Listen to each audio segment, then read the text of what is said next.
a dar inicio a esta plática. No sin antes, primero agradecer al doctor Jorge Bustamante este tiempo y la hora de dentro de la cátedra Jorge Bustamante, la clase de Derechos Humanos que nos acompaña aquí Jorge. Muchas gracias, Jorge, y también a todos, por supuesto.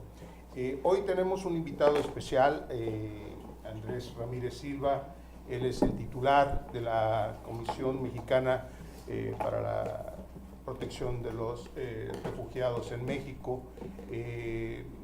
Andrés estuvo por acá hace como semana y media y pues lo invitamos a que nos viniera a acompañar aquí al Colegio de la Frontera Norte en un tema de relevancia internacional.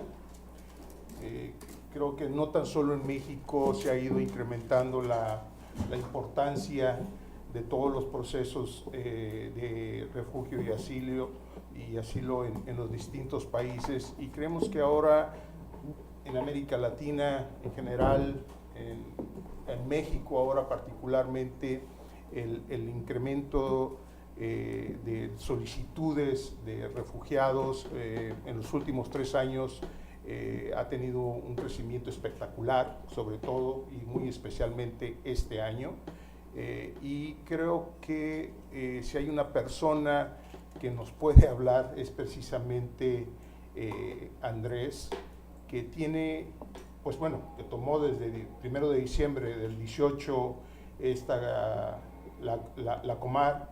Sin embargo, él tiene ya una trayectoria muy larga trabajando con el ACNUR, trabajando en diferentes países en esta problemática. Entonces, si alguien nos puede poner al tanto y saber qué es lo que está sucediendo realmente con todo el proceso de refugio que vivimos en México, yo creo que esta persona es Andrés Ramírez. Le agradecemos mucho, Andrés, que hayas aceptado esta invitación para que nos vengas a platicar aquí al colegio, a la comunidad del colegio, sobre estos procesos. Sin más, te agradecemos mucho y adelante con tu plática. Muchas gracias. Muchas gracias, Rodolfo, por la invitación. Muchas gracias al Colegio de la Frontera Norte. La verdad es que para mí es un honor venir al Colegio de la Frontera Norte, institución a la que respeto mucho, y desde que Rodolfo me invitó, de inmediato consideré importante venir, y hubiera tomado la decisión mucho más rápida si hubiera sabido que iba a estar a mi lado el doctor Bustamante.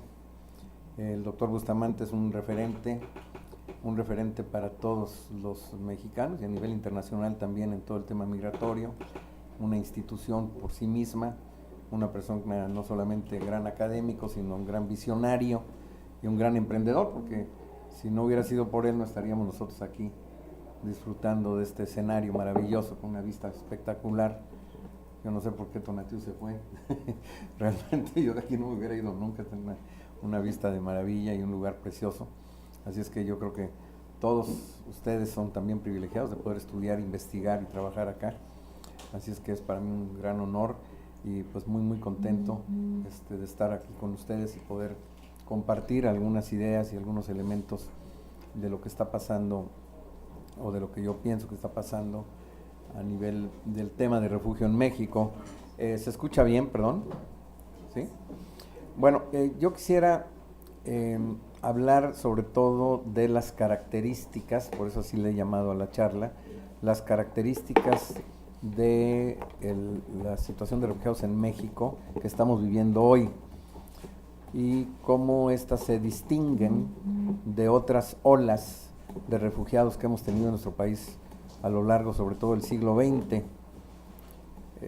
Digamos que ola importante del siglo XXI es justamente esta que yo considero la cuarta oleada importante en el país, pero la primera gran oleada de refugiados en México del siglo XXI. Y creo que esto es importante decirlo porque en muchas ocasiones se dice que México ha sido siempre un país de tránsito, y son prejuicios y concepciones equivocadas y que no consideran a México como un país de destino en el ámbito de la protección internacional. Yo sí quisiera decir que, si bien es cierto, México hoy tiene las características de un país de tránsito, de un país también de retorno, de un país incluso de origen, es también ya crecientemente un país de asilo. Pero esto no es la primera vez que ocurrió, esto ha ocurrido a lo largo de la historia de México en varias ocasiones. Quizá hay una diferencia con respecto de otros países, sobre todo países de tradición de asilo a lo largo de su historia. Y por tradición no necesariamente quiero decir que la política que desarrollan es una política de altos estándares y es una política consistente y consecuente con el respeto a los derechos humanos. Lo que quiero decir es de que de manera permanente en estos países de tradición han tenido estos flujos de refugio con significación. Me refiero concretamente a nuestro poderoso vecino del norte, muy cercano a este lugar donde estamos, donde no se puede hablar de oleadas, sino ahí simplemente de manera permanente llegan los solicitantes de la condición de refugiado. En el caso de México no, en el caso de México no podemos decir esto, sino que más bien ha sido como oleadas que se dan en un determinado momento y luego se extinguen, desaparecen y vienen simplemente a cuentagotas, personas que buscan la protección internacional, pero que deja de tener una significación de manera consistente y permanente, como ocurre en países como los Estados Unidos. Hay otras regiones del mundo donde de manera permanente también se dan estos flujos de refugiados, como es por ejemplo el África subsahariana. En el África subsahariana se puede decir que prácticamente todo el tiempo reciben refugiados de distintas proveniencias, en donde se mezclan una serie de factores que llevan a que las personas se desplacen de manera forzada y que luego de haberse desplazado de manera forzada acaban siendo refugiados. Esto no es una casualidad. Generalmente el desplazamiento forzado interno es la antesala del refugio. No todo desplazado interno forzado acaba siendo refugiado, pero muchas ocasiones y generalmente muchos de los refugiados, antes que haberse convertido en refugiados, antes fueron personas desplazadas forzadas internas. Y esto tiene una explicación muy sencilla. Simplemente ocurre eso porque nadie quiere abandonar su tierra de manera forzada.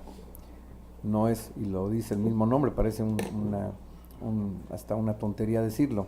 En realidad el desplazamiento es forzado, implica que no fue voluntario y que fueron obligados, generalmente porque su vida corría riesgo, y esa es la única manera en la que encontraron para poder salvar su vida o la vida de su familia. Pero justamente después de muchas ocasiones, varias veces en las que tuvieron este desplazamiento forzado al interior de sus países, no les quedó más remedio que atravesar una frontera internacional para finalmente resguardarse ante la incapacidad de su propio Estado para brindarle la protección que requieren al interior de sus países, y entonces huyen. En México, y lo sabe muy bien el doctor Bustamante, porque además él es, yo puedo decir que hijo de alguna manera de esto, porque en el Colegio México, si existe el Colegio de la Frontera Norte, como él mismo me recordaba, es porque el doctor Bustamante investigó y trabajó y estudió y hizo mucho de su gran trayectoria en el Colegio México. De ahí surgió la idea del Colegio de la Frontera Norte, y el Colegio de México sabemos que viene por los refugiados españoles.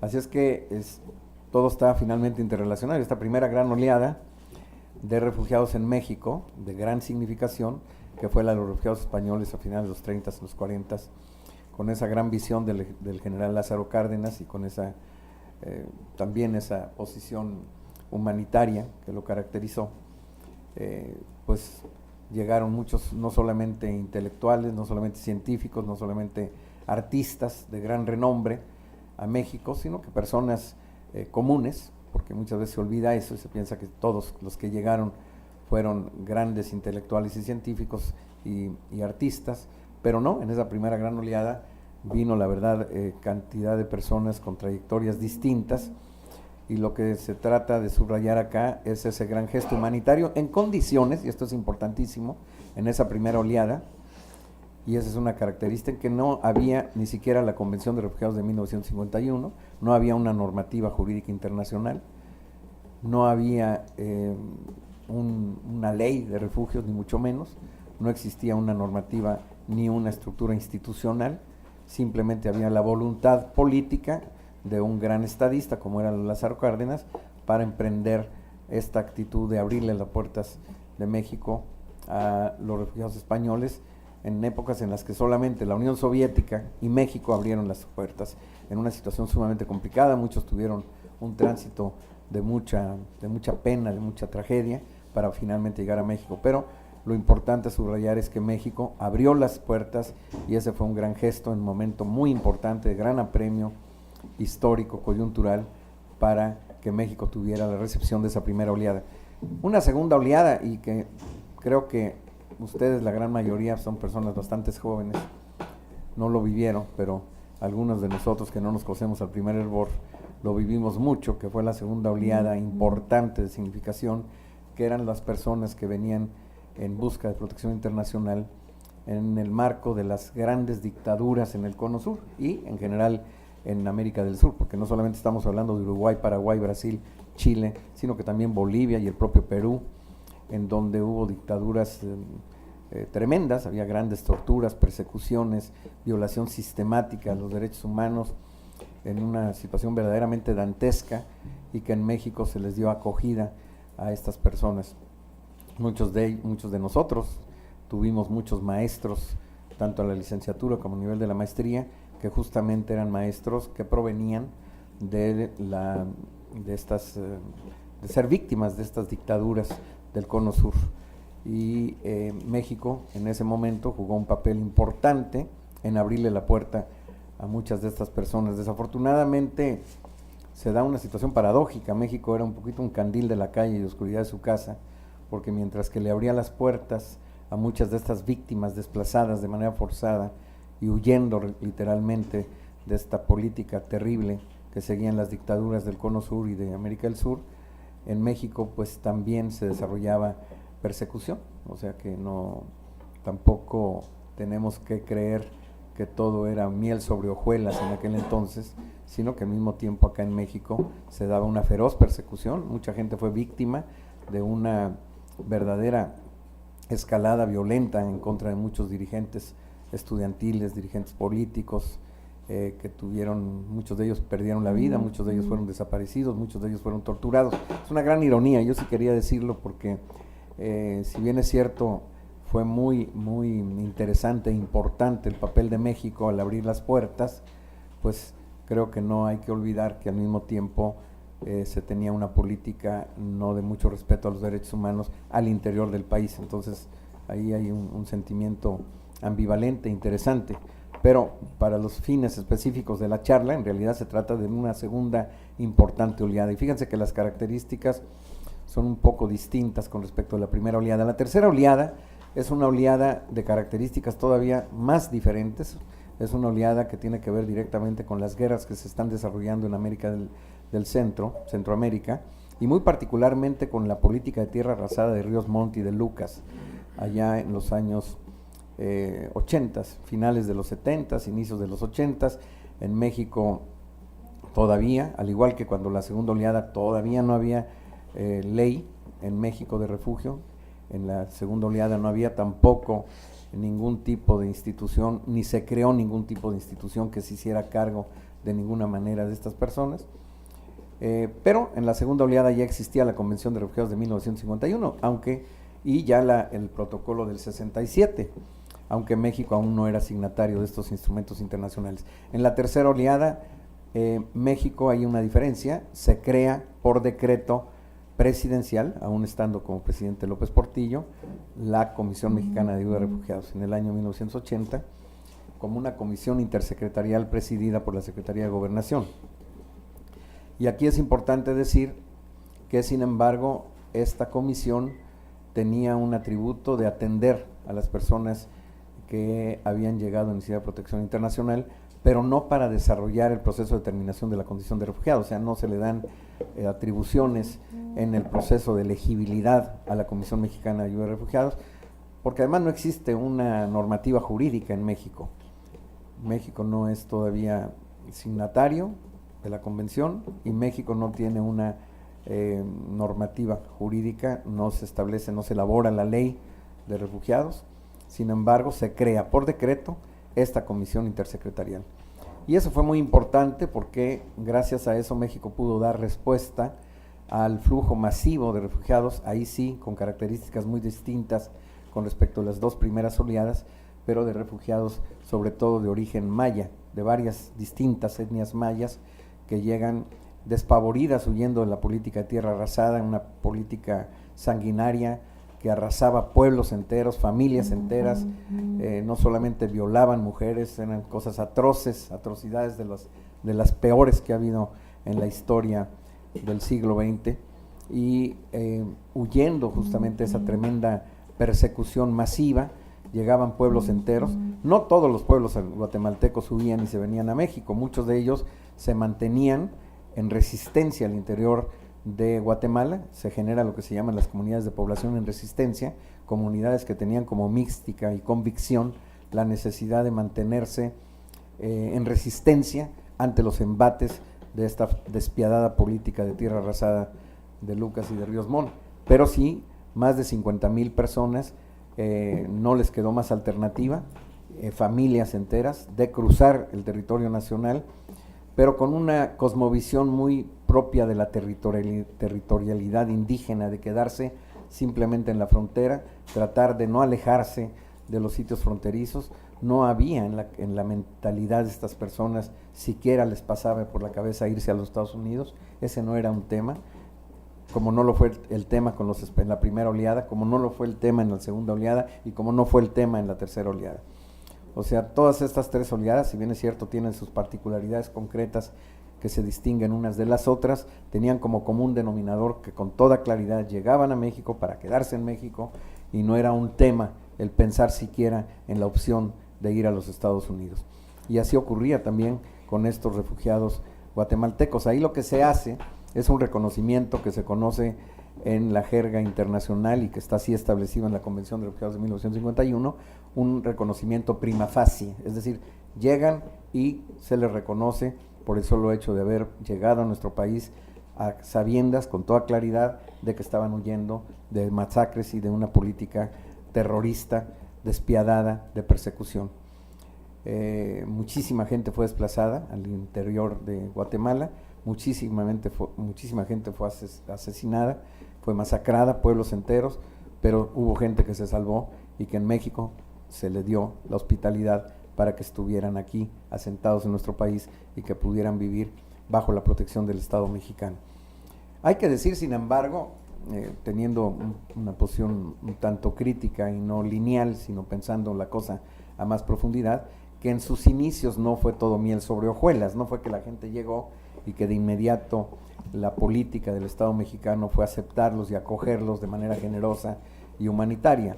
No fue así. Hay que darle todo el mérito que se merece a la Arquidiócesis de San Cristóbal de las Casas, con el obispo Samuel Ruiz a la cabeza, que jugaron un papel fundamental, las famosas pastorales sociales, que fueron ellos quienes llegaron a la frontera y quienes defendieron el derecho de estas personas a poder quedar en territorio mexicano y que no se les regresara, porque en muchas ocasiones lo que ocurría es que cuando las personas llegaban y atravesaban la frontera, eran regresadas a Guatemala, donde muchas veces eran masacrados. Pero fue esta actitud generosa, humanitaria, visionaria, firme, de convicción excelsa de don Samuel Ruiz y de otros sectores humanitarios de la sociedad civil que ayudaron a que estas personas se quedaran acá, y esto llevó a una reacción finalmente del gobierno mexicano. Quienes estuvieron detrás de la creación de la Comar tuvieron cuando menos esa visión importante de tener una estructura institucional que diera cuenta de estas personas que estaban llegando a México para acogerse bajo el manto protector, bajo la égida protectora del Estado mexicano. Así que finalmente se crea la Comar, y allí originalmente las personas viven todas en el estado de Chiapas, muchos de ellos diseminados en distintos lugares del estado, en los municipios fronterizos sobre todo, pero pensando en función de no solamente la territorialidad propia de los pueblos indígenas, sino en la división entre tierra caliente y tierra fría, que es lo que la gente urbana no entiende mucho, porque finalmente estás en el frío, estás en el calor, y bueno, no es un gran tema, que sí lo es para los pueblos indígenas y para los pueblos campesinos, muchas ocasiones, el que yo me voy donde es tierra caliente o me voy donde es la tierra fría. Esa es, digamos, la división fundamental, y el tratar de alejarse lo menos posible de la franja fronteriza. El ACNUR empieza a intervenir. El ACNUR tiene también alguna normatividad en el sentido de que habría que tener a las personas a cierta distancia mínima de la frontera, de la línea fronteriza, justamente para prevención de las incursiones militares que había y que hubo y que a mí me tocó vivir, de los caiviles, o los famosos pintos, como les llamaban a los sanguinarios soldados del ejército guatemalteco, que en muchas ocasiones, no contentos con la despiadada persecución que desarrollaban en Guatemala, los perseguían del lado de México. En el año de 1984, por tanto, por esta situación, y el año de 1985, el gobierno de México emprende una política de reubicación, y finalmente los logra reubicar, pero no a todos, porque la gran mayoría de los refugiados guatemaltecos de las distintas etnias, canjobales, mames, xug, cachiqueles, no querían reubicarse a otro lugar, querían quedarse siempre en la zona fronteriza. Pero logra persuadir el gobierno de México a cerca de la mitad de los refugiados guatemaltecos, bajo algunas promesas importantes con respecto de proyectos de autosuficiencia y el poder establecerse en los estados de Campeche y Quintana Roo, que claramente para México pues eran lugares donde había muchísimo más estabilidad, mucho más tranquilidad. Para algunos de ustedes seguramente saben que el estado de Chiapas pues siempre fue más convulso, era un estado donde había más movimiento social, más movimiento campesino, más convulsión social en general. En cambio, en los estados de Campeche, Quintana Roo, prevalecía la calma, la tranquilidad, lugares además despoblados en general, donde no iba a ocurrir absolutamente nada que pudiera detonar ningún tipo de problema social, el reubicarlos justamente a estos lugares, y se crean asentamientos en Campeche y en Quintana Roo.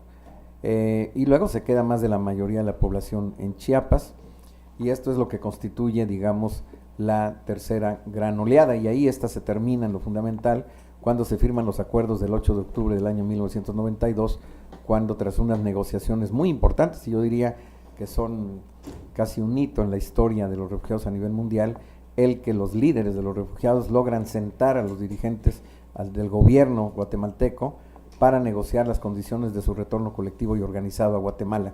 Eso se dice fácil, pero créanme que es algo muy complejo, muy difícil, pensar que líderes indígenas refugiados en otro país pudieran sentar al gobierno para establecer las condiciones a través de las cuales ellos estarían interesados en poder retornar a Guatemala.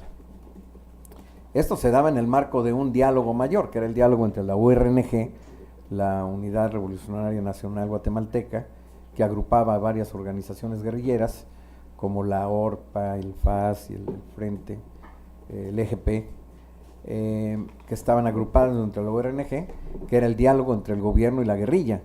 Pero ese diálogo lleva a la firma hasta el año 1996, mientras que el 8 de octubre de 1992 se firma el acuerdo del retorno colectivo y organizado de los refugiados guatemaltecos. O sea, era el diálogo pequeño dentro del diálogo grande, y es en ese marco que se organiza el retorno voluntario hacia Guatemala. Eso fue una cosa grandiosa, y se organiza finalmente ese retorno, y así gradualmente hasta que finalmente en lo fundamental se resuelve el problema del refugio de esta tercera oleada de refugiados en México. Porque aquí hago un paréntesis, una de las, yo diría, la más importante solución duradera de los refugiados, establecido así en la Convención de Refugiados, es justamente la repatriación, ¿ya? Es decir, la repatriación voluntaria es la primera y principal solución duradera del tema del refugio. No es la única. Otras soluciones duraderas son la integración local y la otra es el reasentamiento, pero sabemos que estas tienen también sus bemoles. Lo que está viviendo el mundo hoy sobre todo a partir del año 2011.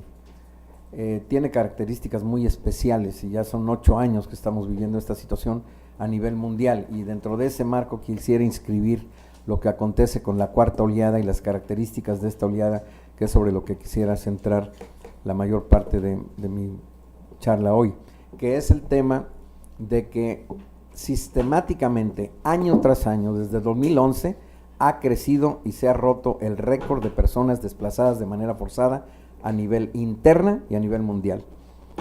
Yo estuve en una reunión donde la presidía el alto comisionado de las Naciones Unidas para Refugiados, el señor Antonio Guterres, hoy secretario general. Yo en aquel entonces, el secretario general de las Naciones Unidas, yo en aquel entonces era representante del ACNUR en Brasil, y como tal participaba de esta reunión que se hacía cada 2 años, donde el alto comisionado reunía a todos sus representantes a nivel mundial y daba un panorama general de lo que estaba aconteciendo a nivel internacional.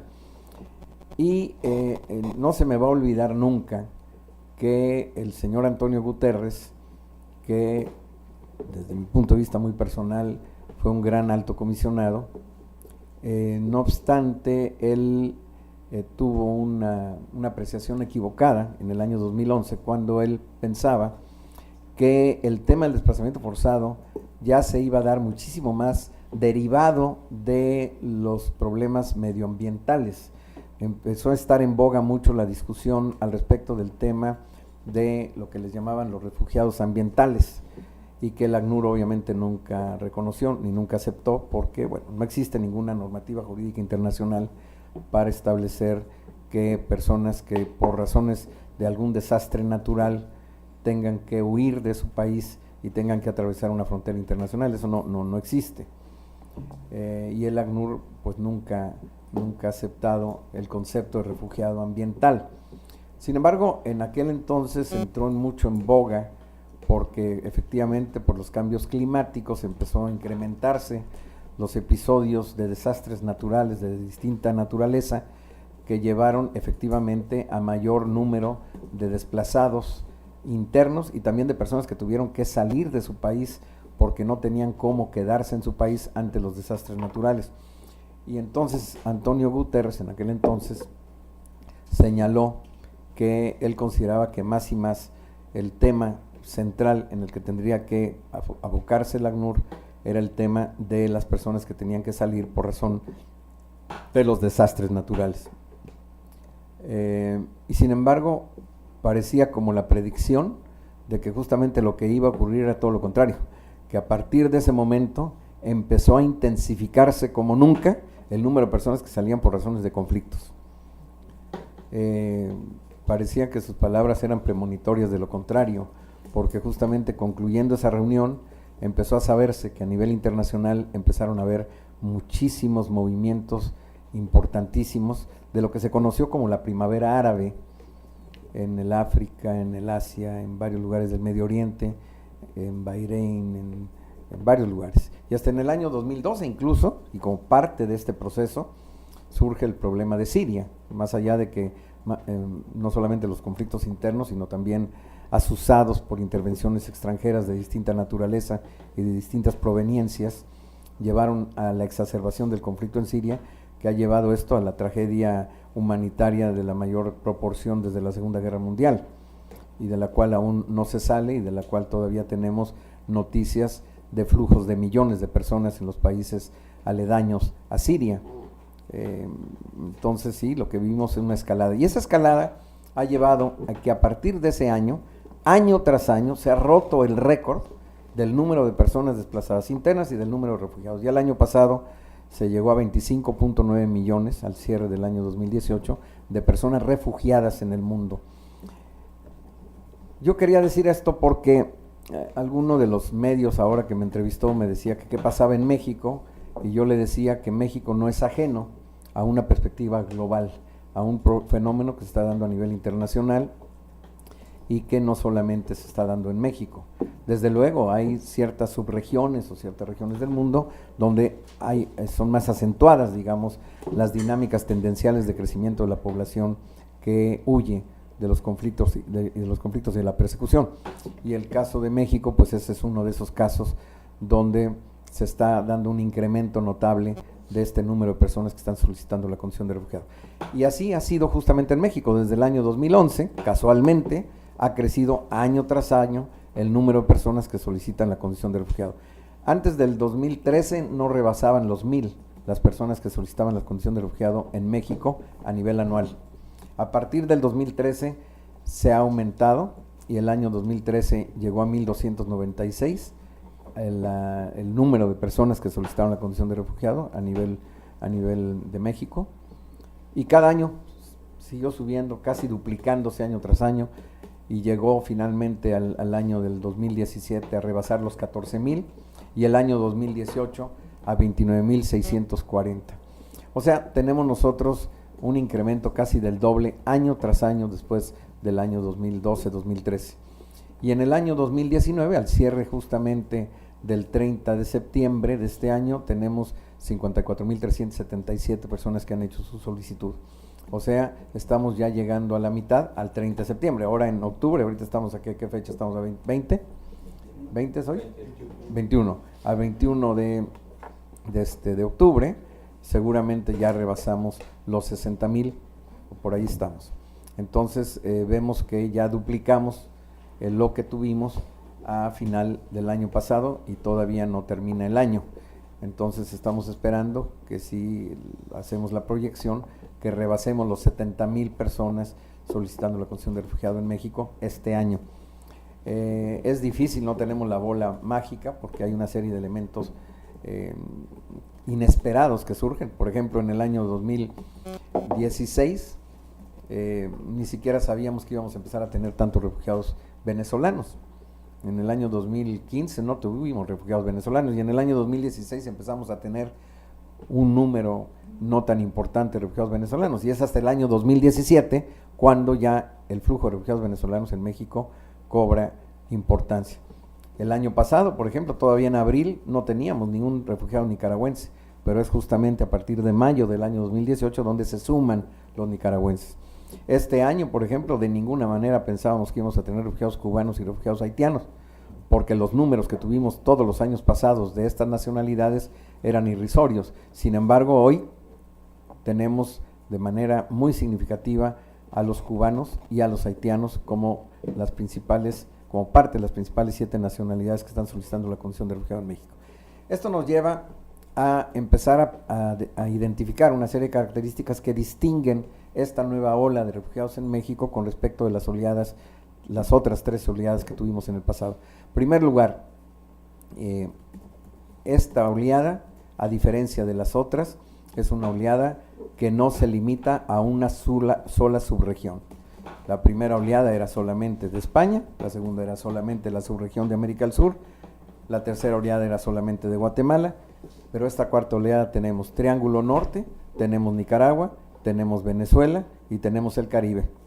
O sea que tenemos distintas subregiones, y estoy hablando ahí de los números significativos, porque finalmente nosotros hoy en esta oleada tenemos más de 70 nacionalidades solicitando la condición de refugiado, pero no quiero hablar mucho de esas otras que son mucho menos significativas. Estoy hablando nada más de los 7 principales países, todos, incluido Nicaragua, que es el 7º lugar, está cerca de 2,000 solicitantes y todavía no acaba el año. Solamente Nicaragua, o sea, solamente Nicaragua, que es el 7º lugar, ya tiene casi el doble de lo que fue todo el año del 2013. Entonces sí tiene esa característica esta oleada de ser más diversa en términos regionales.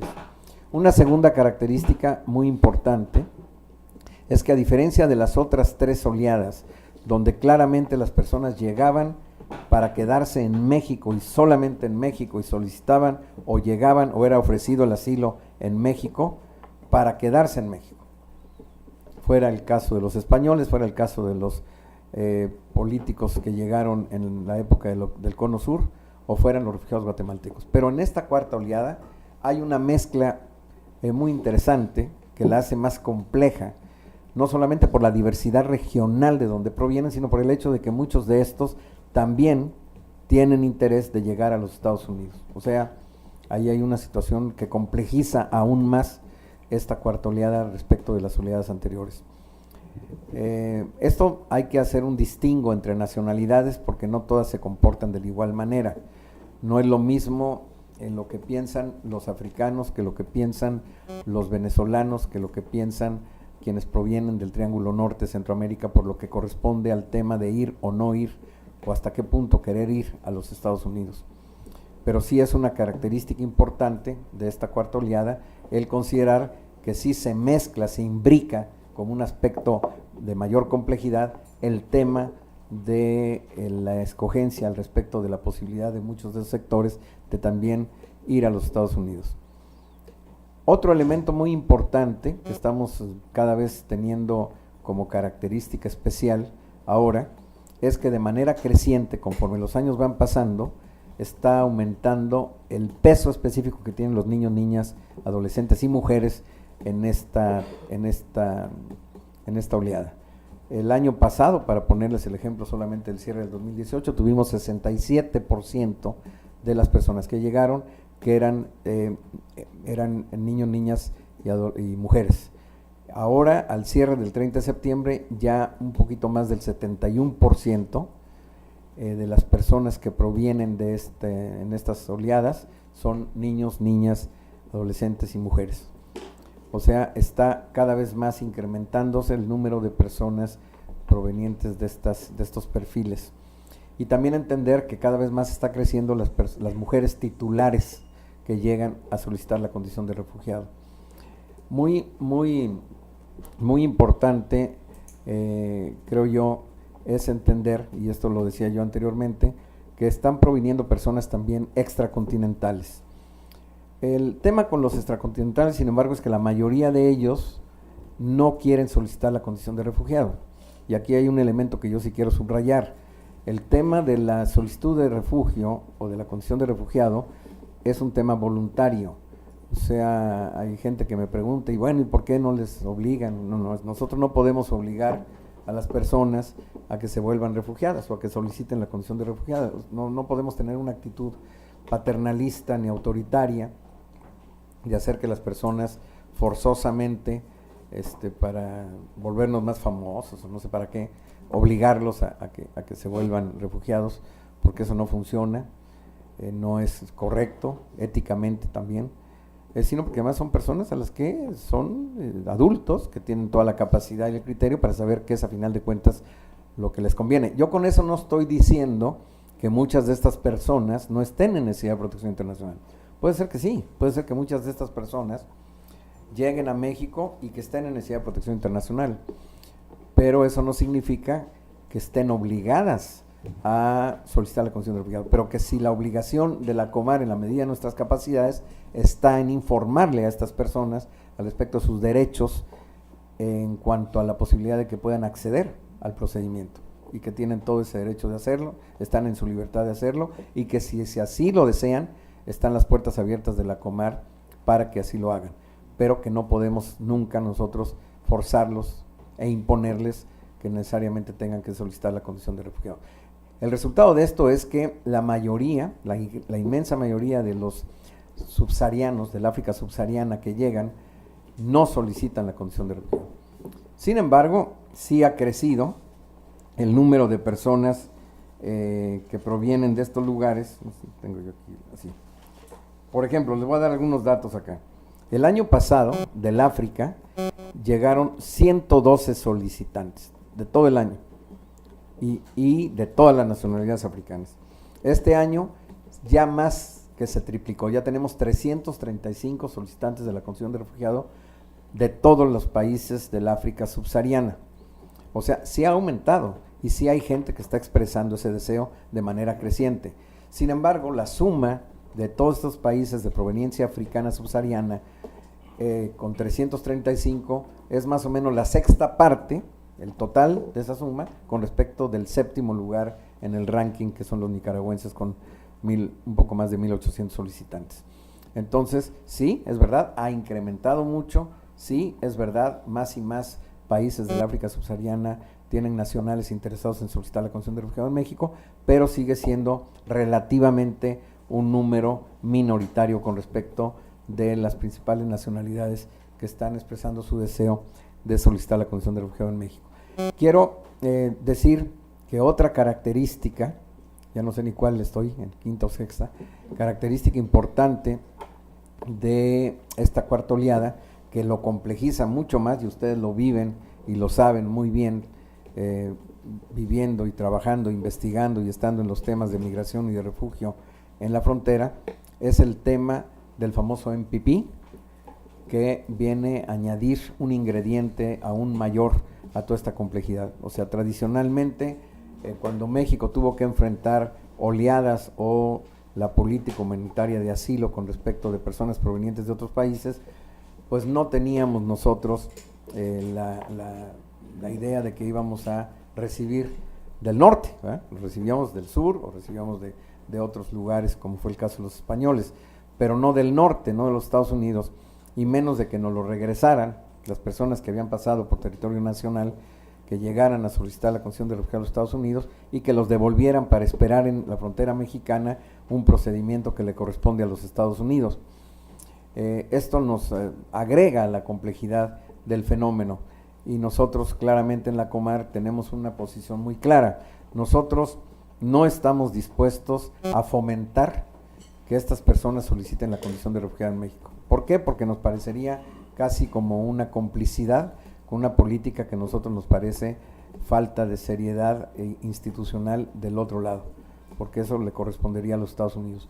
Pero tenemos la puerta abierta para aquellos que finalmente decidan solicitar la condición de refugiado. O sea, si hay personas que están esperando en México ese procedimiento que puede llevar hasta años en los Estados Unidos, porque hay un rezago tremendo en los Estados Unidos, y deciden algunos de ellos por cansancio, porque ya no les interesa o por lo que quieran, y deciden solicitar la condición de refugiado con nosotros, nosotros estaremos en la mejor disposición para aceptarlos y que puedan acceder al procedimiento en México.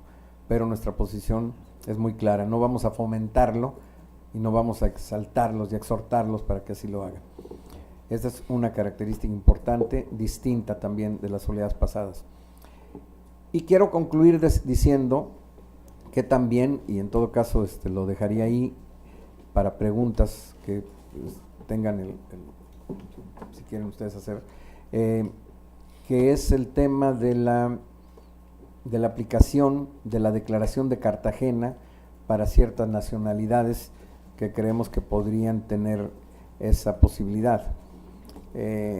Ustedes saben que México se rige por la normativa que se basa en la Convención de Refugiados de 1951 y su protocolo del 67, pero también se basa en una declaración, que es la Declaración de Cartagena, que no era un instrumento vinculante, era un instrumento meramente regional, no era un instrumento universal, no era un instrumento vinculante. Sin embargo, México, así como muchos de los países de América Latina, decidieron acogerse a la Declaración de Cartagena, no solamente porque la firmaron, sino porque la incorporaron dentro de su legislación nacional. Y entonces en la Ley de Refugio, que ya está en vigor en México, primero en el 2011 y fue reformada en el año 2014, está incorporado en el artículo 13, fracción segunda, los bases de lo que es la Declaración de Cartagena, los elementos centrales de lo que es la Declaración de Cartagena. Cuando yo llego a la Comar, me encuentro con que esto se está aplicando única y exclusivamente para los venezolanos, cosa que a mí me llamó la atención y me pareció incorrecto, porque a mi manera de ver, sobre todo los que provenían del Triángulo Norte, no tendrían por qué ser excluidos de la posibilidad de que fueran beneficiarios de la aplicación del criterio de esta fracción segunda que hace a la Declaración de Cartagena. Y ya lo estamos haciendo. Primero iniciamos con Honduras, luego en segundo lugar con El Salvador, y posteriormente estaremos viendo si lo aplicamos a Guatemala, pero es un elemento que todavía está en discusión. Lo que sí está claro es que con Honduras ya empezamos, con El Salvador ya empezamos, pero con una diferencia con respecto a lo que se hizo con el caso de Venezuela. Hemos investigado, hemos preguntado en base a qué fue que se aplicó la Declaración de Cartagena en el caso de los venezolanos, y nadie me sabe decir. No se hizo ningún tipo de análisis, no se hizo ningún tipo de estudio, simplemente parece que se siguió un lineamiento general del ACNUR, pero sin más, y así se aplicó. En el caso de Honduras, y El Salvador decidimos hacerlo de manera muy distinta. Tratamos de estudiarlo a fondo, de tratar de coordinar con la oficina del ACNUR en Honduras y en El Salvador para que nos dieran información de lo que estaba aconteciendo en ese país. Lo trabajamos en tándem con el ACNUR y después de mucha investigación y después de mucho análisis, finalmente ya tenemos esa posición al respecto de la aplicación de esta fracción segunda del artículo 13 para el caso de Honduras y Salvador. En el caso de Venezuela, más bien vamos a revisar, no la declaración de Cartagena, nosotros no vamos a dejar de utilizar ese criterio para Venezuela, pero sí lo vamos a afinar, porque no puede haber ciudadanos de primera, refugiados de primera y refugiados de segunda. Tenemos que ser lo más uniforme posible, y la tasa de reconocimiento que nosotros estamos desarrollando con el caso de los venezolanos es elevadísima, es hasta ridícula y es hasta peligrosa. Estamos teniendo una tasa de reconocimiento casi del 100%, lo cual es muy riesgoso, porque se presta a que simplemente se crea que es una especie de prima facie y que todos los que provengan de Venezuela, por el hecho de venir de Venezuela, tienen que ser reconocidos como refugiados. Y eso a mí me ha parecido incorrecto. Estamos justamente en la fase del estudio para tratar, no para quitar Cartagena, que quede claro, sino para que sea tratado como también estamos tratando a otros países y no de una manera especial, porque ante todo tenemos que seguir una normativa técnica lo más correcta posible, lo más ajena posible a lo político, porque creemos que este proceso de determinación de la condición de refugiado debe ser ante todo un procedimiento técnico, más allá de ideologías y más allá de patrones ideológico-políticos. Bueno, hasta ahí le dejo y muchas gracias.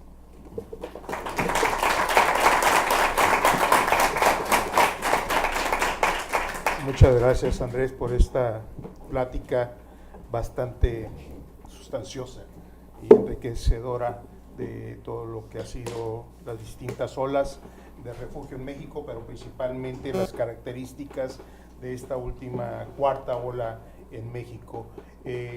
Sin más, abro para comentarios, preguntas de los aquí presentes. También se está transmitiendo por internet, entonces también puede haber preguntas por internet. Y por favor, el que vaya a hablar se acerca a un micrófono, por lo mismo de que se está transmitiendo vía internet. Entonces, ¿quién desea? Dolores, vamos a aceptar una ronda de unas 3 preguntas y luego le damos otra vez la palabra a Andrés. Adelante, Dolores. En relación a la tercera ola, es decir, a los refugiados centroamericanos, además de los guatemaltecos, de los refugiados guatemaltecos indígenas que se quedaron en el sur, tuvimos los refugiados dispersos, así los conocíamos, ¿no?, en la época, y de estos una gran cantidad de salvadoreños que no estuvieron en campamentos, que estuvieron en todo el país, sí se concentraron en algunas ciudades, pero muchos de ellos estaban en fases entre que se iban y que regresaban, ¿no? Y después en los 90s muchos de hecho terminaron en Estados Unidos. Entonces, digamos, sí tenían un poco este parecido con los de ahora, en el sentido, a mí me tocó entrevistar a muchos porque trabajé en el periodo de la repatriación después de los acuerdos de paz, en hacer muchas entrevistas con salvadoreños y muchos efectivamente habían estado en Estados Unidos, se habían regresado a México por distintas razones, y otros tenían intención de seguirse a Estados Unidos y no querían para nada ser reconocidos para ser repatriados. Entonces eso sería un pequeño comentario. Y la otra es una pregunta que tiene que ver con esta teoría de Betts de Survival Migration, que él dice a partir de un estudio sobre varios países de África que existe una nueva ola de refugiados que no responde ni a nociones de persecución, ni a nociones muchas veces de conflictos, ¿no? armados, sino a simplemente hambrunas, incapacidad, fragilidad de los estados, habla, ¿no? Incapacidad de los estados de alguna manera mantener y gobernar a la población. Entonces sacó este concepto que de repente ha salido incluso en algún texto del ACNUR, ¿no? ¿Y qué pensaba al respecto de este concepto? Gracias, Dolores. ¿Alguien más? Adelante, Emilio. Bien, buenos días. Mi pregunta va bien, ¿qué hay ahora para las personas que están en el caso de MPP?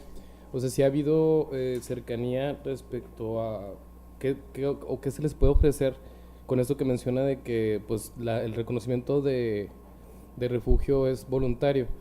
¿Qué propuestas hay por parte de Comar o de la Unidad de Política Migratoria con estas poblaciones que están en Ciudad Juárez en el Centro de Integración Migrante? Esa sería una. Y otra pregunta es respecto a qué avances hay por parte de Comar ahora que hubo el reconocimiento del desplazamiento forzado en el Código Civil como un delito. O sea, si ya se está trabajando, si la Comar va a tomar a la población también desplazada interna dentro de sus atenciones o facultades. Bueno, así, adelante. Sí.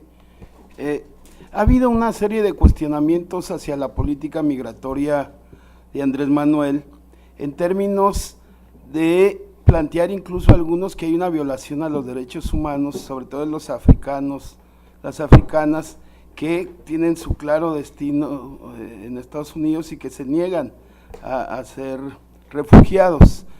Se ha planteado también que la estrategia ha sido equivocada en términos de no poder dar una alternativa viable a las personas más allá de volverse refugiados, y que en ese sentido pues no hay una política clara por parte de Andrés Manuel. De hecho, se ha magnificado, creo yo, pasando escenas un poco desgarradoras de africanos, sus hijos, es decir, toda una tendencia mediática a tratar de descalificar la política migratoria de Andrés Manuel. En ese sentido, ¿cuál es tu visión, tu experiencia ahí? ¿Qué alternativa se ve para la gente como estos que definitivamente no quieren quedarse en México? Eso lo han dicho más de una vez, y que tampoco pues la acción volitiva de ser refugiado es una política clara de Andrés Manuel, no obligar a nadie a refugiarse. Entonces, pareciese que hay un discurso que no va con la realidad de este enfoque de los derechos humanos, y también pareciese que no existe esta política pues clara hacia este tipo de grupos, ¿no? Y por último, desde la perspectiva de ustedes, ¿qué está pasando con la gente que está involucrada aquí, que no son inmigrantes, que son tratantes, que son polleros, que son gente que incluso se vio en la última llamada caravana, que el doctor dice que no es caravana, que es un éxodo, ¿sí? Y en el que claramente en los WhatsApp que se crearon de esos grupos se hablaban de gente muy precisa que era quien lo lideraba, el lobo solitario, el cubano, que eran mencionados constantemente como aquellos que iban organizando estos flujos. Gracias. Adelante, Andrés. Sí, muchas gracias. Voy a tratar de acordarme porque no anoté. Pero bueno, Dolores, lo primero que señalas al respecto del tema de los salvadoreños, totalmente de acuerdo contigo. Yo creo que sí, yo no mencioné ciertamente a los que llamaban refugiados dispersos, o sea, que en aquel entonces eran las guerras centroamericanas, no era solamente la guatemalteca, era también en Nicaragua, también en El Salvador, también en Guatemala, y ciertamente México también recibe un grupo numeroso, no se sabe bien a ciencia cierta porque no hay realmente un censo ni un registro claro, y porque se diseminaron y se mezclaron, digamos, con la población mexicana. Tampoco está muy claro para mí cuántos de ellos se fueron o no a los Estados Unidos, pero sí hubo ese fenómeno, ciertamente. Sin embargo, es un poco distinto porque, digamos, el tema clarísimo de los guatemaltecos que sí están sentados, están registrados y que no tienen la idea de ir a Estados Unidos con respecto de lo de ahora. Ciertamente, el caso de los salvadoreños sí tenía ese tinte más parecido, aunque no del todo, porque sí hubo muchos que se vinieron a la Ciudad de México, sobre todo a la Ciudad de México y en las grandes urbes, pero falta un poco más de investigación, pienso yo, al respecto, pero estoy totalmente de acuerdo contigo, es un elemento que se tiene que incorporar dentro de lo que sería la tercera ola. Con respecto de esta reflexión que se han hecho algunos al respecto de a una situación de no saber cómo definir el caso de algunos grupos o categorías de desplazamiento de personas ante la precariedad de los estados, y que no bien quedan en las definiciones, digamos, tradicionales de la condición de refugiado, tanto de la Convención y su protocolo 67, como en este caso sería la Convención de la UA en África, o la Declaración de Cartagena en la región de América Latina. Ciertamente, yo creo que hay algunos casos que están en una zona muy gris y que no están muy claramente definidos, pero que a final de cuentas, si tienes una voluntad política y una perspectiva humanitaria de dar respuesta, pues es cuestión de ver cómo le encuentras la cuadratura al círculo y ver de qué forma se les da una respuesta a estas personas que indudablemente pues están en una necesidad, pues cuando menos de atención humanitaria, más allá de que entren o no a la definición tradicional y ortodoxa de la protección internacional, pero que yo creo que no debería de tenerse una actitud rígida y dogmática de que si no se encuadra en los elementos más peculiares de la definición de las convenciones, de la normativa jurídica internacional tradicional, entonces decir, no, pues esto no tiene nada que ver y simplemente los encuadro dentro de lo que podríamos llamarle simple y sencillamente migrantes económicos y por tanto entonces pues hay que se las arreglen.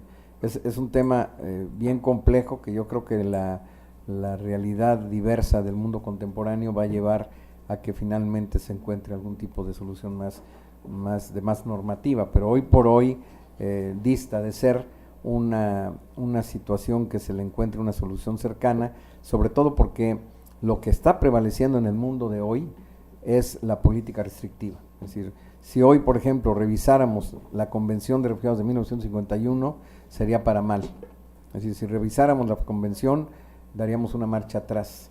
Así es que la Convención tal cual ni le movamos, que así está muy bonita, y no le busquemos más, porque lo único que vamos a encontrar es un paso hacia atrás. Así es que esto es interesante desde el punto de vista académico y la investigación, y yo creo que desde el punto de vista pragmático, quienes tengan esa vocación más humanitaria de definición política tendrán que tener una respuesta, pero desde el punto de vista doctrinario de la normativa jurídica internacional, veo muy complicado que se dé un paso hacia adelante en este sentido, sino más bien un paso hacia atrás si nos arriesgáramos hoy a tratar de ponerlo en discusión.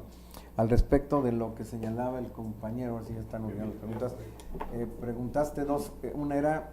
¿Qué viene respecto a estas personas que están en condición flotante, que son solicitantes de protección ante Estados Unidos y que están aquí como MPPs? O sea, ¿qué alternativas hay considerando esto la voluntariedad al refugio? Bueno, lógicamente eso escapa, digamos, al mandato o a la función de la Comar. Es decir, la Comar pues tiene atribuciones limitadas y yo lo que dije en mi intervención estaba básicamente acotado por la función que tiene la Comar, en el sentido de que nosotros estamos relacionados con la persona que solicita la condición de refugiado, y en ese sentido lo que yo decía anteriormente es que no estamos por fomentar que estas personas soliciten la condición de refugiado, y sí estamos con la puerta abierta para quien quiera hacerlo, y en la medida en que nosotros fortalezcamos nuestra presencia, estaremos en mejores condiciones de poder mejorar nuestra información con respecto a los derechos de estas personas. Entonces, otra vez, desde el punto de vista nuestro, ¿qué tenemos que hacer? Mejorar nuestra información, que las personas tengan claridad al respecto de los derechos que podrían tener. Uno de ellos es de la posibilidad de solicitar la condición de refugiado. En ese sentido te digo, nosotros tenemos ya hoy una pequeña presencia aquí, en Tijuana. Estamos con una capacidad muy limitada, pero ya tenemos la decisión absoluta de ampliar nuestra presencia en Tijuana, y estamos trabajando con el ACNUR directamente la posibilidad de abrir otras oficinas en el norte. Estamos teniendo una pequeña presencia también en Monterrey, que la queremos ampliar también.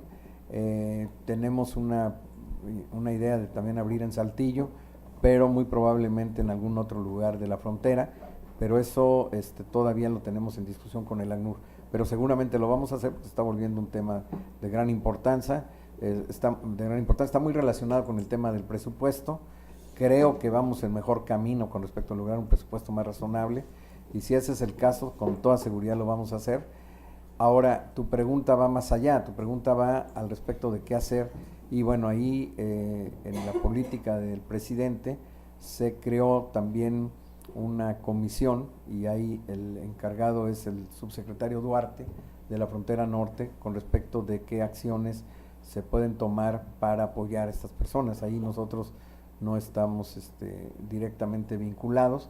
Sí hacemos parte de esa comisión intersecretarial que se estableció por decreto presidencial recientemente, pero estamos abocados básicamente a temas de refugiados exclusivamente. Pero concuerdo contigo, el tema es complejo, el tema rebasa simplemente el tema de la protección, sino implica el acceso a los servicios, aplica el acceso al mercado laboral. Por eso, cuando se decidió de manera unilateral por los Estados Unidos y se aceptó por el lado de México este asunto, pues eso lleva un peso, ¿verdad? Lleva un peso porque tiene toda una carga y tiene todo un peso y tiene toda una responsabilidad compleja. Así es que sí es una situación que no deja de ser preocupante, sobre todo si estos números siguen incrementándose. ¿Nada más hiciste esa pregunta o hiciste otra? También respecto, ahora que se hace el reconocimiento de las personas, del delito del desplazamiento forzado interno en México, ¿sí hay avance respecto a la comisión que se está trabajando con el Sí, en realidad en México se dio una situación casi que paradójica y vergonzosa, porque durante décadas teníamos el problema y lo escondimos y no lo quisimos reconocer, y simplemente se echó en la tierra abajo de la alfombra, se ignoró como que no existiera el tema del desplazamiento forzado interno en México. Pero sabemos que por razones diversas, por distintos causales, ha habido muchas personas que se han obligado a desplazarse de manera forzada de sus comunidades, y que sí es un problema de gran dimensión, que cuando menos rebasa las 300,000 personas de acuerdo a algunas investigaciones, y hay otras que ponen el número en cifras mucho más elevadas. Entonces ya se ha planteado por parte de este gobierno, que este es un ya avance importante, que sí se le da reconocimiento al tema del desplazamiento forzado interno. Ese ya es un gran avance. Y estamos justamente en un proceso de elaboración de la ley de desplazamiento forzado interno. Está la propuesta de un anteproyecto ahora en el jurídico de la Secretaría de Gobernación. Próximamente tendrá que ser terminado de ajustar, hacer los acomodos y los ajustes, y llegar a tener, digamos, un proceso de consultas antes de enviarse finalmente a la Cámara de Diputados. También te señalo otra cosa que también está en avance, que es que antes que se acabe de aceptar o aprobar la ley federal, ley federal de desplazamiento forzado interno, está la necesidad de una reforma constitucional, porque no existe la figura de movilidad humana y desplazamiento forzado interno en la Constitución. Esto sí ya está en puntos constitucionales de la Cámara de Diputados, y esperamos que próximamente sea aprobada esta reforma constitucional, donde se allana el camino para que se pueda entonces sí aprobar la ley federal de desplazamiento forzado interno.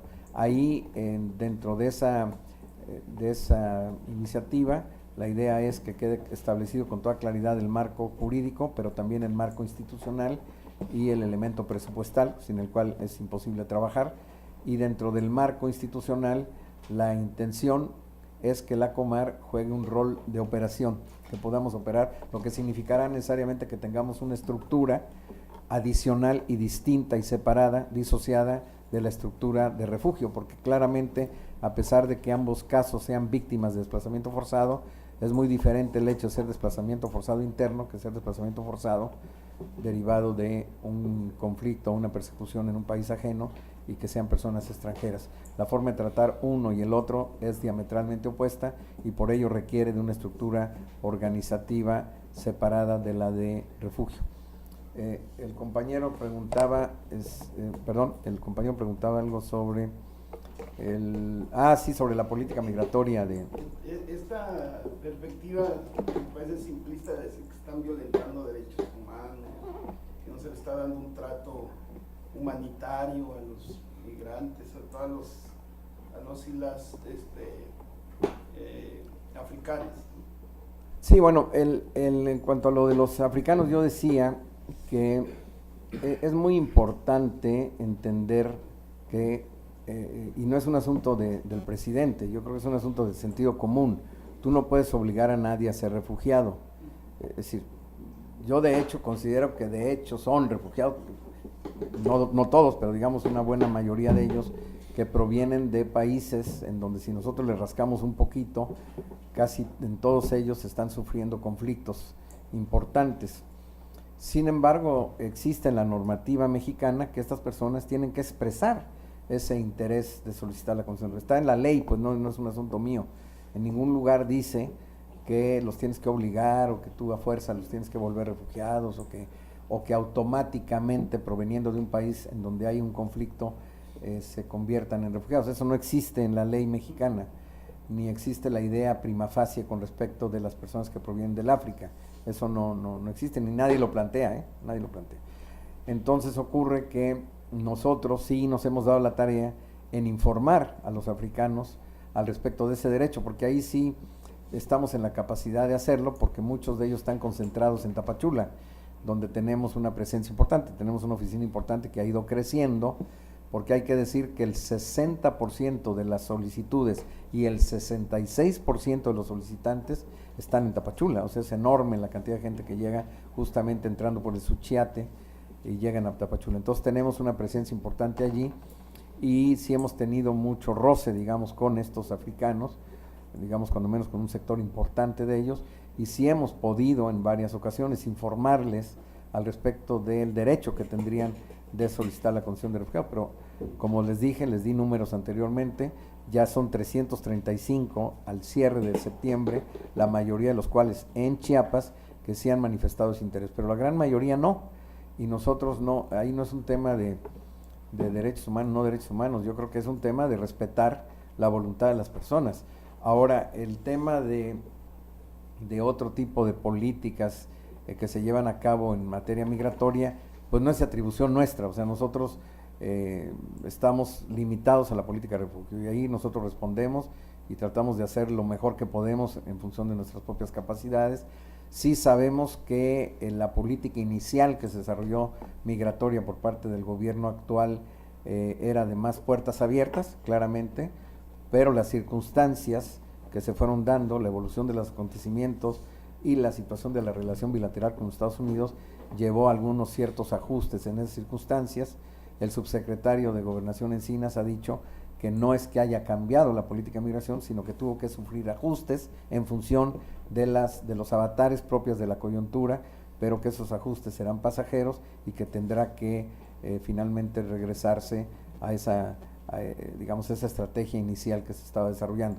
Esto veremos. Nosotros, de todas formas, como decía anteriormente, estamos insertos en esa dinámica, pero tenemos nuestras atribuciones que respetamos y mantenemos, y yo tengo que decirte, a nosotros no nos ha afectado. Podría decir que nos ha afectado en el sentido de que probablemente haya habido un aumento, tal vez, de solicitudes, y estoy especulando hasta cierto punto, derivado de personas que ya están viendo cada vez menos posible su posibilidad de pasar a los Estados Unidos, porque ya saben o que lo regresan a esperar acá, o saben con la última decisión de la Suprema Corte de que no tendrán acceso al procedimiento en los Estados Unidos si provienen de un país del sur, donde pudieron haber solicitado la condición de refugiado, a no ser que se les haya negado la condición de refugiado.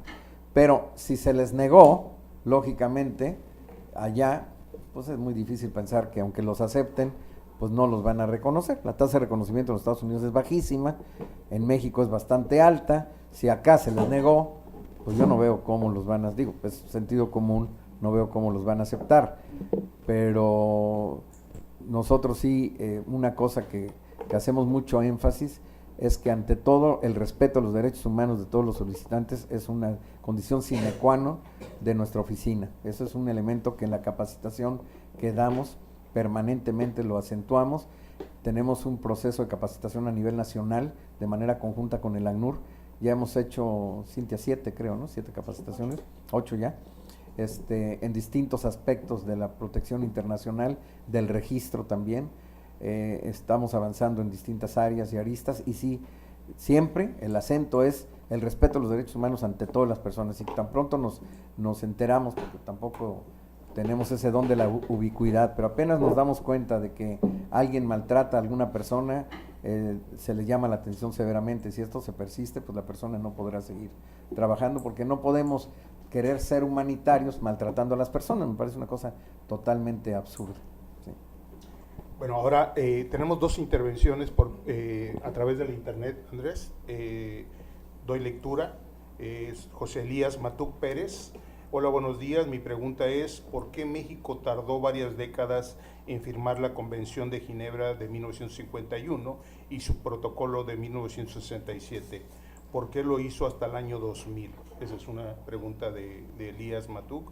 Y la otra es, ¿cuáles son los principales retos que usted ve en esta cuarta ola para la Comar en el 2019? Hay una segunda intervención por parte de Miguel Rodríguez. Buenos días, saludos desde Hidalgo. Soy del seminario del doctor Bustamante. ¿Por qué no son repatriados y dejar de hacerlos esperar, siendo que Estados Unidos no los acepta? México les propone quedarse, ellos no quieren la repatriación en su opción. A ver, en respecto a la primera pregunta, es un poco complicado. O sea, yo francamente, ese es el tipo de cosas que hay que haber estado en la cosa interna para saber exactamente cuál fue el criterio que prevaleció en la discusión para que México, a final de cuentas, decidiera firmar, pero es algo que el sentido común dicta, no solamente en el caso de México. O sea, muchos países, unos más, otros menos, han tardado muchos años en firmar las distintas convenciones. Los Estados Unidos, por ejemplo, pues hay muchísimas convenciones que no han firmado. Por ejemplo, ahorita el famoso Pacto Global de las Migraciones, los Estados Unidos no lo firmaron, y creo que ahí no hay ni siquiera por qué preguntar por qué. Yo creo que queda bastante obvio. En el caso de México,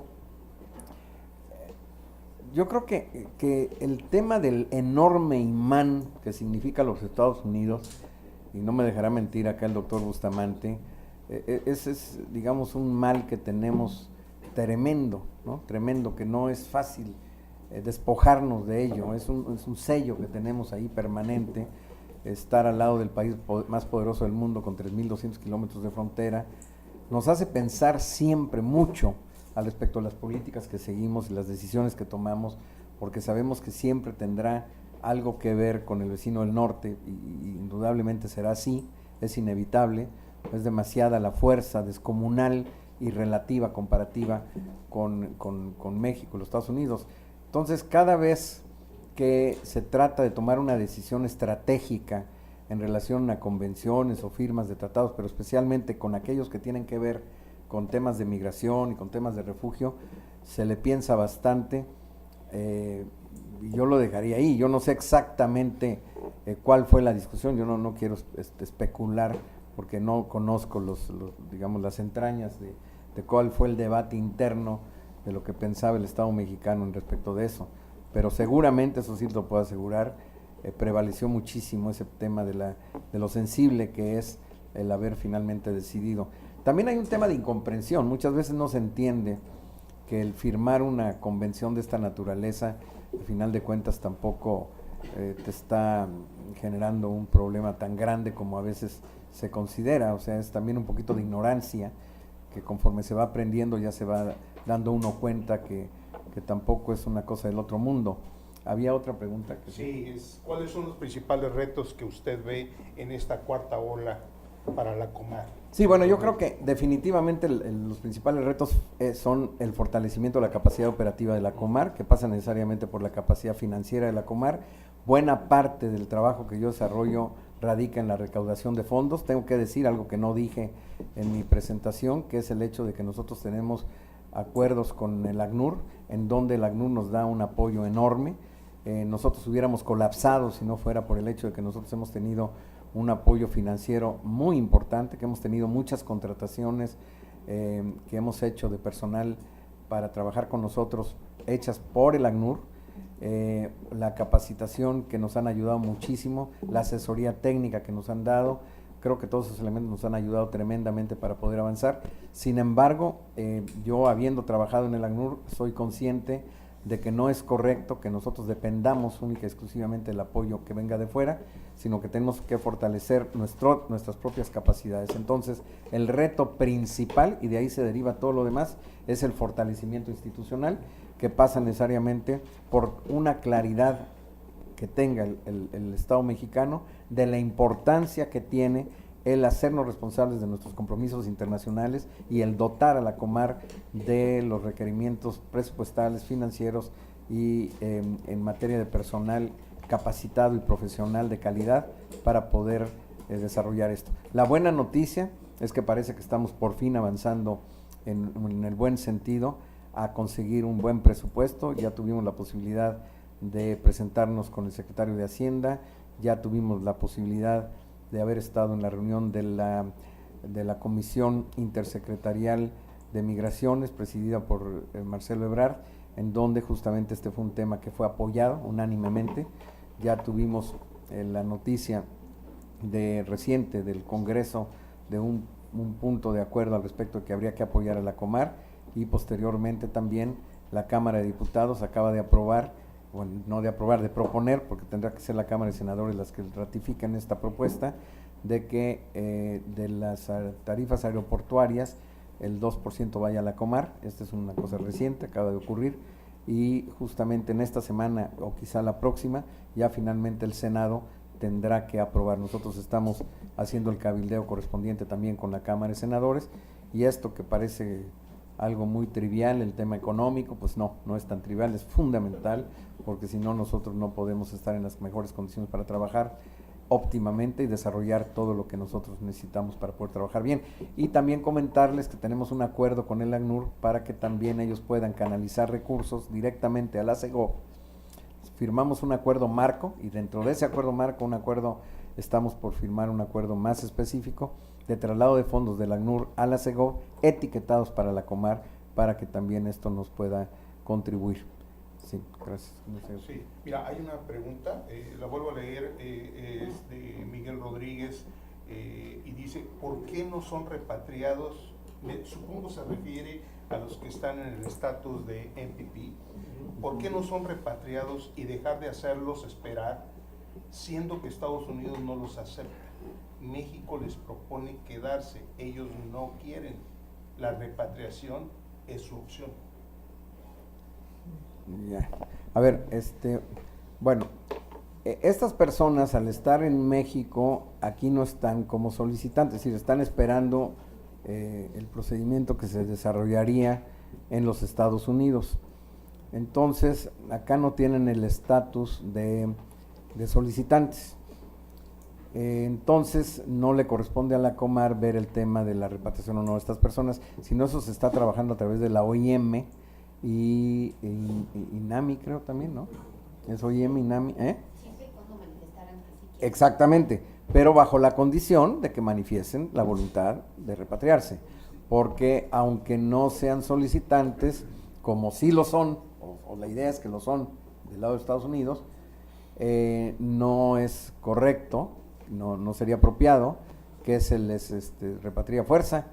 Entonces sería una deportación. Ahí ya la palabra realmente correcta sería una deportación.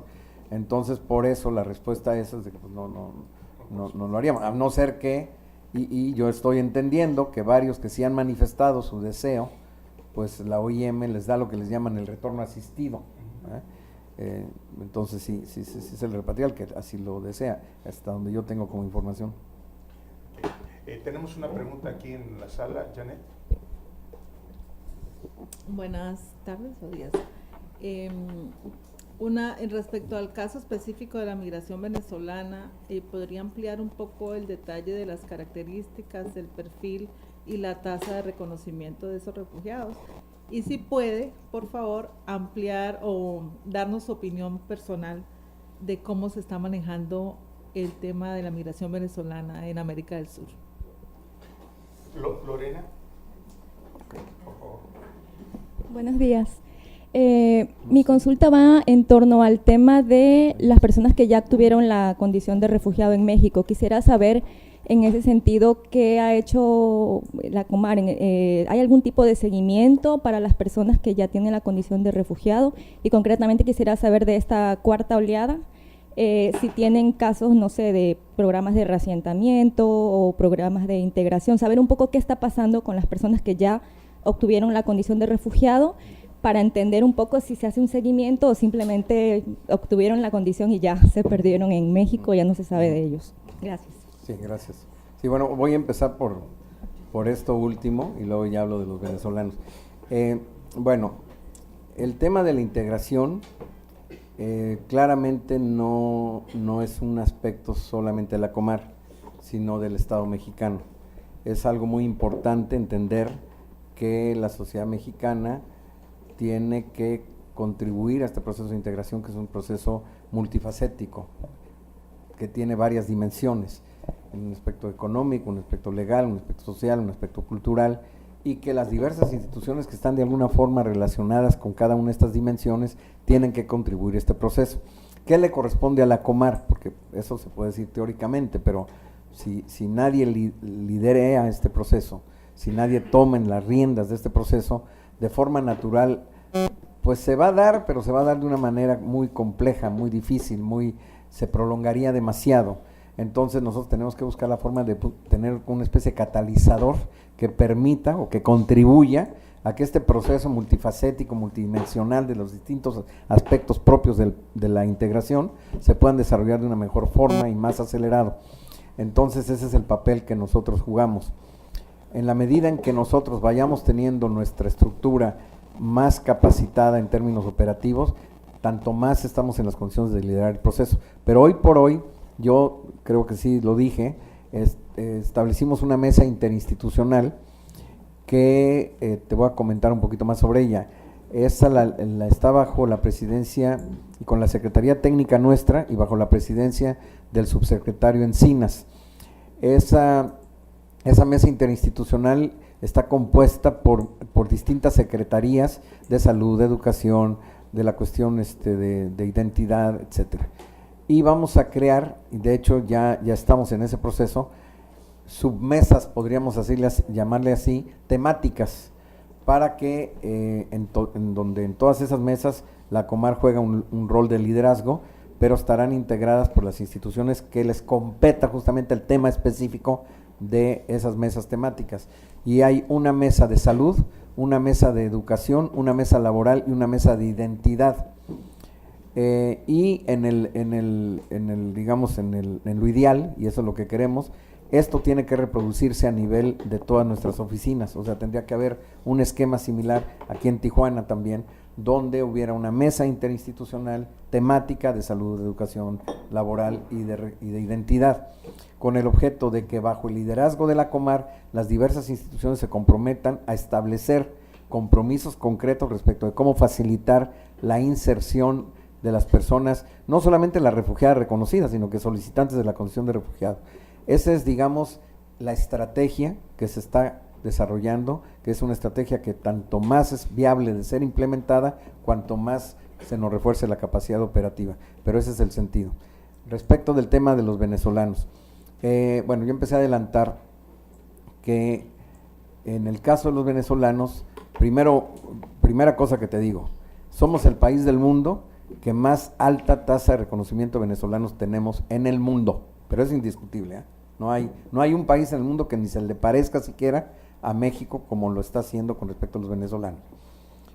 el cuestionamiento que se hace, que no es tanto atribuible a la Comar, sino se le ha criticado al INAMI, es que muchas ocasiones en aeropuertos el INAMI no les da el acceso, muchas ocasiones, a que puedan entrar a nuestro país, que esto es algo que de forma recurrente se ha planteado, tanto que nosotros por recomendación del subsecretario hicimos una capacitación conjunta con el INAMI en algunos aeropuertos, formulando algunas preguntas que hay que hacer para que en dependencia de eso las personas simplemente se les dé libre acceso al territorio nacional. Esa capacitación al parecer todavía no rinde los frutos que nosotros quisiéramos, y tenemos que reforzar eso también. Esta se hizo en Cancún y se hizo en Guadalajara, Cintia, sí, en Guadalajara, ¿verdad? En Guadalajara, sobre todo 2 aeropuertos importantes, y en México estaba programado, pero no se ha hecho, se tiene que hacer. Ese es otro elemento. El tema de qué es lo que pasa con los venezolanos, cuáles son los criterios. El criterio es muy claro. El criterio es básicamente el que en Venezuela, y lo sabemos muy bien, hay una serie de problemas que impiden que las personas tengan el acceso pleno al ejercicio de sus derechos humanos, sobre todo en lo que refiere a los servicios más básicos de salud, educación, medicamentos y a veces hasta alimentos. Entonces, esa, quiérase que no, pues es un tema de derechos humanos, y es por ese lado en donde nosotros aplicamos Cartagena en el caso de los venezolanos. Es el criterio que utilizamos. Tenemos que mejorar nuestras fuentes de información, tenemos que pulir la forma en la que nosotros hacemos los reconocimientos con el caso de los venezolanos, porque si bien es cierto, sonó a presunción decir que somos el país del mundo que más elevada tasa de reconocimiento tenemos con los venezolanos. Yo te digo, yo estoy preocupado. Yo creo que está bien por un lado, pero está mal por otro, porque es un poco exagerado. Yo creo que estamos exagerando, porque ni los mexicanos, ni los venezolanos, ni los chinos, ni los gringos, ni nadie somos santos. O sea, en todos lados tenemos de todo, y tenemos que afinar nuestros procedimientos, porque puede ser hasta riesgoso el que nosotros pensemos que todos los venezolanos, por el solo hecho de serlo, tienen que ser reconocidos, a diferencia de otras nacionalidades que no lo estamos haciendo igual.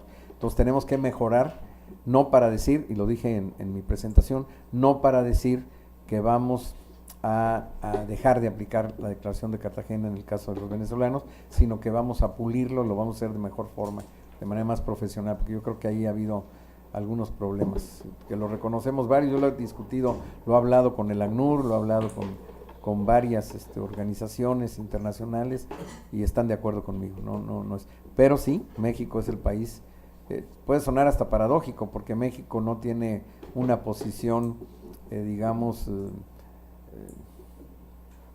enemiga, digamos, del gobierno de Venezuela, ¿no? Estamos en una actitud más neutral como gobierno, y sin embargo, a muchos de aquellos que se dicen gobiernos supuestamente muy del lado en contra del gobierno de Venezuela, pues ni siquiera lo reconocen. Y tú preguntas, creo que fuiste tú misma que preguntaste, la situación en América del Sur. Respecto a la atención de los venezolanos. En muchos países no se les da ningún tipo de reconocimiento. En muchos otros países lo que ocurre es de que se les da una visa donde pueden estar, tienen una estadía, pero no están reconocidos como refugiados. Hay que entender que las estructuras de refugio, digamos, de las instituciones de refugio en muchos de estos países de América del Sur eran muy débiles y no estaban acostumbrados a recibir refugiados. Vamos a poner el caso de los colombianos, yo creo que es el caso más emblemático. Colombia es un país que a lo largo de décadas ha tenido gravísimos problemas en materia de conflicto, que originó una gran cantidad de refugiados a nivel de todo el continente y a nivel internacional. Es más, la misma Venezuela tenía más de 3 millones de colombianos, y todavía te digo más, muchos de los supuestos refugiados venezolanos que están en Colombia son colombianos que estaban en Venezuela, que se han retornado y bueno, podemos decir que ya eran también venezolanos, porque tenían ya la doble nacionalidad, y que se han retornado a Colombia. Pero Colombia tradicionalmente había sido un país que no tenía la tradición de refugio. Lo que tenía era más bien la tradición de desplazamiento interno o de ser país expulsor, país de origen, pero ahora ha tenido que lidiar con que repentinamente le han llegado oleadas gigantescas y ha tenido que lidiar con eso. Entonces no están preparados para ello. Te comento, y no es por el afán de presumir, pero nos han estado invitando a nivel internacional, nos invitaron en Buenos Aires, nos invitaron en Chile, ahora en Ginebra, a presentar nuestras prácticas como un buen modelo a seguir por varios de los países en respecto del tema de refugio. Ahorita mismo acabo de recibir una invitación de Washington en ese sentido también. Entonces, yo no quiero presumirlo porque tampoco creo que sea razón de presunción, más bien creo que tenemos que mejorar y pulirlo. Bueno, vamos a entrar a la última parte de preguntas porque ya creo que hemos abusado de Andrés para esta sesión. Voy a dar una lectura de una pregunta por internet. Ana Jardón pregunta, ante el incremento en el número de solicitudes de refugio, ¿cuál es su opinión sobre la capacidad de respuesta de la Comar para atender estos procesos? Y luego otra pregunta que dice, ¿qué se está haciendo para promover la integración laboral de las personas refugiadas y o que están solicitando la condición de refugio? Gracias. Esa es una pregunta y por acá teníamos otra pregunta. Y otra que sí, allá tenemos otra. Sí, usted mencionó una de las características de esta nueva oleada, que es la gran cantidad de menores de edad o de niños que hay. Al parecer es un reto, ¿no? ¿Hay una coordinación ya sea entre la Comar y el DIF? Y si la hay, más o menos cómo funciona. Por favor. Gracias.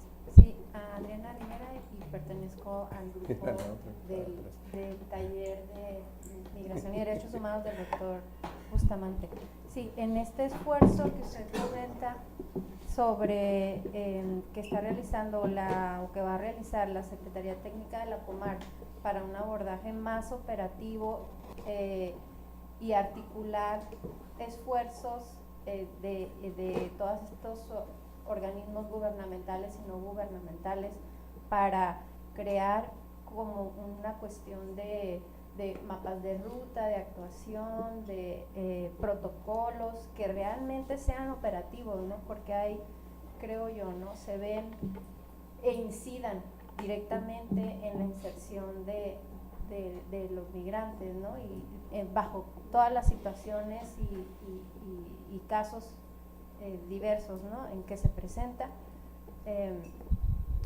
La limitante es ustedes serían como el mecanismo impulsor de esa articulación de todos estos organismos. Se ve que hay muchos esfuerzos no vinculados eficazmente, ¿verdad? Y que finalmente pues es como todos trabajan en el mismo tema y no hay esfuerzo contundente en el beneficio para el migrante. La limitante ahorita es cuestión de presupuesto, como usted comentaba hace rato, que están en una fase de hacer estas vinculaciones que redunde en mayor capacidad para la Comar, o en qué radica la limitante, o para cuándo usted prevé que se dé este esfuerzo ya implementado. Rodolfo. Hasta atrás, que estás ahí. Rodolfo. No eras tú. Es que se pasó. Eres tú, eras tú. Ajá, Se parecen, pero son primas. Jorge. Sí, del estudiante del doctor Jorge Bustamante, Saraí Susana Reyes. Buenas tardes, soy Saraí Reyes, estudiante del curso del doctor Bustamante. Quiero preguntar si hay coordinación con otras instituciones y ONGs para atender a los refugiados o solicitantes de refugio, y cuáles son las principales estrategias que están un poco relacionadas. Sí, bueno, empezaré por estas dos últimas. Bueno, son digamos tres que tienen que ver también con coordinación. No, definitivo, ese es el tema, o sea, estoy totalmente de acuerdo contigo. Esa es la idea, son procesos bastante complejos de articulación, de coordinación, pero que justamente tienen que tener un liderazgo que tome las riendas de manera responsable el asunto, que tenga claridad al respecto de que esto tiene que ser operativo y no quedarse en mera filosofía abstracta. Ese es el tema. Ciertamente ha sido un tema de presupuesto, sí, porque obviamente que tienes el presupuesto bajo, pues tienes mucho menos capacidad operativa y te tienes que dedicar a las cosas más urgentes, imperiosas y que no tenemos tiempo de otras igualmente importantes. Pero te estaba yo diciendo, y creo que fui claro, de que creo que tenemos mucha posibilidad de sí lograr ese presupuesto próximamente. Pero independientemente de eso, sí estamos trabajando también muy estrechamente con la sociedad civil, que es un poco lo que preguntabas, y también con el DIF.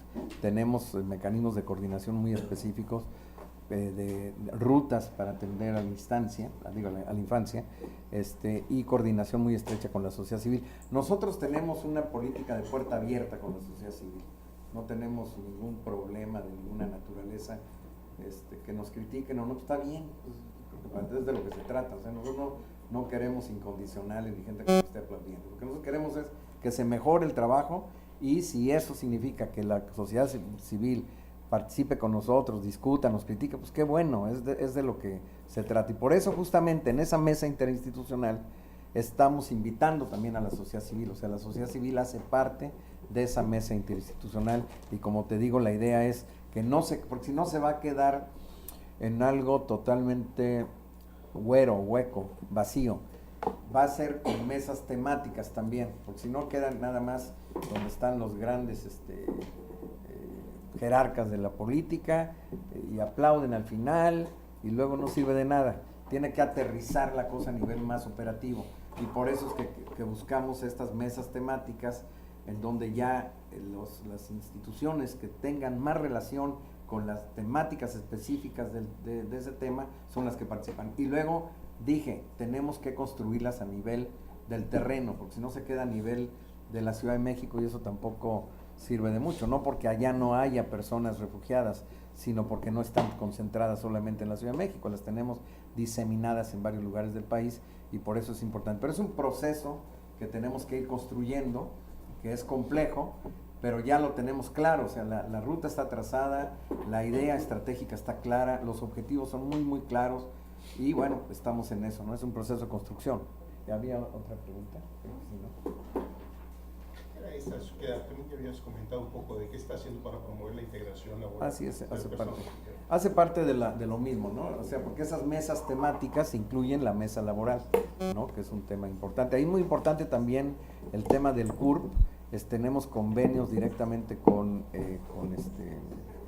RENAPO, y hemos avanzado muchísimo en eso, y la intención es seguir mejorando en ese sentido para que todo el mundo tenga acceso al mercado laboral.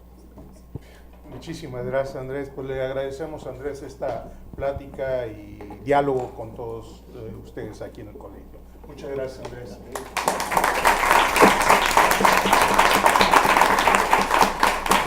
Muchas gracias a todos por su participación.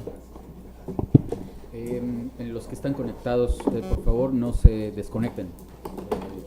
Sigue la clase del doctor Bustamante con